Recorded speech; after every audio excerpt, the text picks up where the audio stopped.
नमस्कार, मी स्वाती. माझ्या व्हिडिओमध्ये तुमच्या सगळ्यांचं अगदी मन भरून स्वागत. श्री स्वामी समर्थ सगळ्यांना. श्री शिवाय नमस्तुभ्य. तर सकाळी उठल्याबरोबर सगळ्यात पहिलं देवाचं दर्शन घ्यायचं आणि नंतर मग आपल्या कामाला सुरुवात करायची. तर देवाचं दर्शन घेऊन झाल्यानंतर मग मी लगेचच थोड्या वेळ एक 10 ते 15 मिनटं देवाचं नामस्मरण करण्यामध्ये वेळ घालवते. अगोदर मी हे सगळं करत नव्हते, पण आता मी करायला लागलेली आहे. कारण की कसं आहे माहिती आहे की आपण करू म्हटलं तर त्या गोष्टी कधीच होत नाहीत. आहे त्या परिस्थितीमध्ये त्या सगळ्या गोष्टी करायला पाहिजेत, असं माझं तर मत आहे बरं का. कुठलीही गोष्ट असणं त्याच्यासाठी स्पेशल वेळ काढू म्हटलं तर कधीच त्या गोष्टी होत नाहीत आणि उद्या म्हटलं तर त्या तर अजिबात होत नाहीत. माझ्यासोबत असं घडलेलं आहे बरं का. तर इथं काय झालेलं, 5 वाजता लाईट गेली होती. त्याच्यामुळे मग श्री थोडा लाईट गेल्यामुळे कूलर नसतात, बंद असतं. त्याच्यामुळे मग छोटे लेकरं काय करतात, झोपत नाहीत व्यवस्थित. मग त्याला झोपी घालण्यामध्ये माझा अर्धा तास गेला आणि कसंबसं त्याला झोपी घातलं.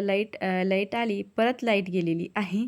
आता इथं तुम्ही बघू शकता, मी ह्या बेडरूममधला मला पसारा काढायचा होता आज. तर म्हणलं आपण पसारा काढायला सुरुवात करावी. तर लाईटच गेली तरी पण मी हे शूट केलेलं आहे. तुम्ही बघू शकता. तेव्हा वाजले होते 5:30. तर आजकाल दिवस जो आहे तो लवकर उघडतो, म्हणजे उजडतो आणि उशिरा मावळतो, असं असतं उन्हाळ्यामध्ये.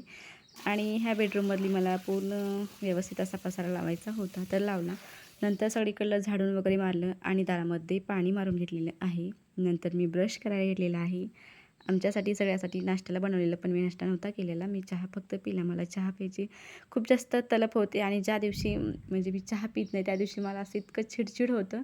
म्हणून मी सगळ्यात पहिलं चहा पिते. सगळ्यांना नाश्त्याला दिलं, सगळ्याचं झालं आणि त्या तिघांना पण बाहेर बसवलं आणि मी घेतलेली हे लादी पुसायला. तर ही कामे जी आहे ते सकाळीच फुल एनर्जीमध्ये कामं होतात. जर आपण करू म्हटलं तर ते काम कधीच होत नाही, म्हणजे त्याला वेळ लागतो असं होतं. आणि माझ्या तर मध्ये असं होतं मला बरं का. आणि जेवढे मी फास्ट कामं करत जाईल तेवढे पटापट होतात. मग लादी पुसली, नाश्ता वगैरे झाला, लगेचच म्हणलं आपण स्वयंपाक पण करून घ्यावा. कारण की सगळे कामं केल्यानंतर देवपूजा करताना मन लागतं, नाही तर मग माझं तर मन लागत नाही. म्हणजे हे काम राहिलं, ते काम राहिलं, असं राहिलं, तसं राहिलं. मग मी स्वयंपाक केला सगळ्यात पहिलं. तर आज स्पेशल रेसिपी होती. म्हणजे ठेचा असतो ना मिरचीचा, तव्यामध्ये करतात, तो ठेचा केलेला मी. इथं पिहूची लुडबुड होती मध्ये.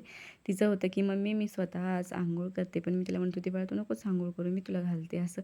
आणि तिला विशेष म्हणजे शावरनं आंघोळ करायला सगळ्यात जास्त आवडते, असं तिचं असतं. आणि मग तिला बाई म्हणलं कर, तू लईच आता बोलायला लागलीस तर करून घे म्हणलं.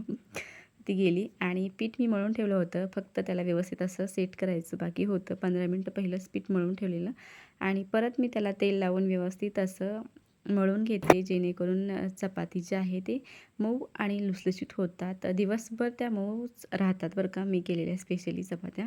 आणि नंतर मग मी 4 पदरी चपाती बनवते, असं आहे. व्हिडिओ खूप मोठा होतो आहे, काय बोलायचं ते आता कळत नाही, पण असू द्या.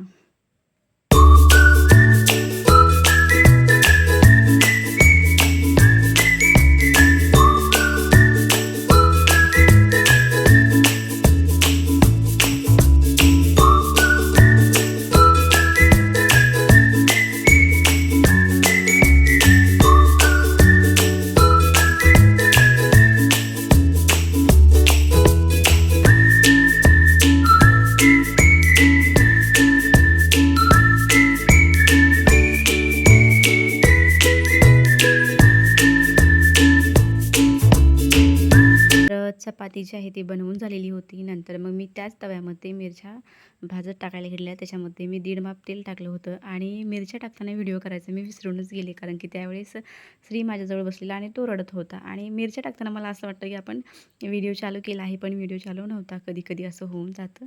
आणि मग मिरच्या ज्या आहेत त्या मोठ्या गॅसवरती मी 1-2 मिनटं भाजून घेतल्या आणि नंतर मग गॅस जो आहे तो बारीक केला आणि त्याच्यावरती 5 मिनटं झाकण ठेवून त्याच्यावरती थोडंसं मीठ टाकून ठेवायचं, जेणेकरून मिरच्या ज्या आहेत त्या लवकर भाजतात आणि मऊ पण होतात.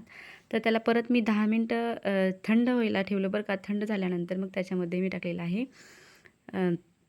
शेंगदाण्याचं कूट आणि मिरच्यासोबतच मी लसूण पण ॲड केला होता. तर ते सगळं आपण एका ग्लासनं किंवा तांब्याने तुम्ही ते सगळं वाटून घेऊ शकता. एकदम गावरान पद्धतीने हा ठेचा जो आहे होतो. माझी आई अशा पद्धतीनं करत होती आणि खरंच खूप छान चविष्ट लागत होता.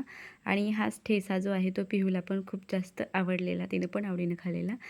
आणि मस्त असं दह्यामध्ये त्याला मिक्स करायचं आणि थोडंसं त्याच्यामध्ये तुम्ही मीठ पण ॲड करू शकतात. आणि वरतून मी थोडीशी कोथिंबीर टाकलेली आहे. हे सगळं घालून आपल्याला व्यवस्थित असं हलवून घ्यायचं आहे बरं का.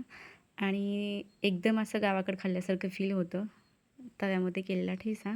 आणि वरतून मी कोथिंबीर टाकलेली आहे चवीनुसार, चवीनुसार नाही, सजवायला टाकलेली आहे बरं का. कोथिंबीर काही चवीनुसार नसते.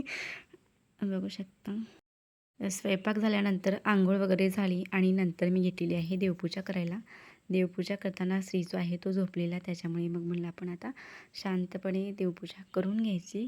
आणि देवपूजा करताना आपण देवाचं नामस्मरण करत करत देवपूजा करायची. मी तर करते बरं का. जेवढे देवघरामध्ये देव आहेत त्या प्रत्येक देवाचं नाव घ्यायचं आणि मग त्याची पूजा करायची असते, असं आहे. माझी आजी अशी म्हणत होती त्याच्यामुळे. आणि देवाला स्वच्छ स्नान घातल्यानंतर एका म्हणजे छान वस्त्रानं त्याला पुसून पण घ्यायचं आणि त्यांच्या माळा ज्या आहेत त्या पण घालायच्या.